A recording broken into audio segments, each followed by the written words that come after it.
Do you think when someone like Trump radically shifts his position, he's doing so because he's been influenced to change his position, because he's been given more information, or do you think they become compromised when they're in office and I scratch your back, you scratch mine?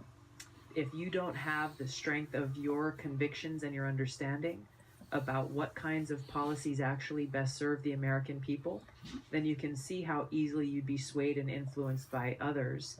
You saw Trump's rhetoric on the campaign trail about Saudi Arabia, against Saudi Arabia, against United States support for Saudi Arabia, calling them out for what they are, and now refusing to end U.S. military support for this genocidal war in Yemen that Saudi Arabia is waging, that's created the worst humanitarian crisis of our generation, because he says, well, he doesn't want to risk a multi-billion-dollar arms deal with Saudi Arabia.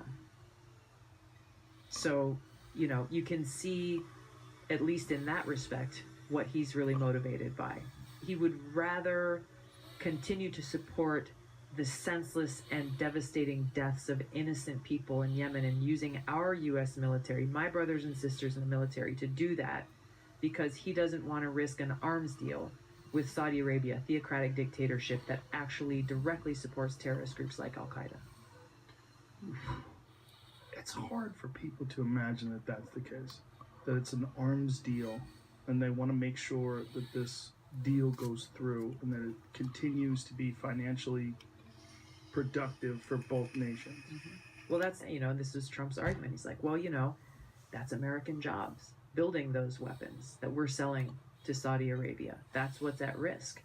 My challenge to him and to the American people is, if the best our president can do to help support the creation of jobs in this country is to build weapons that are being dropped on innocent people in countries like Yemen, then we need a new president.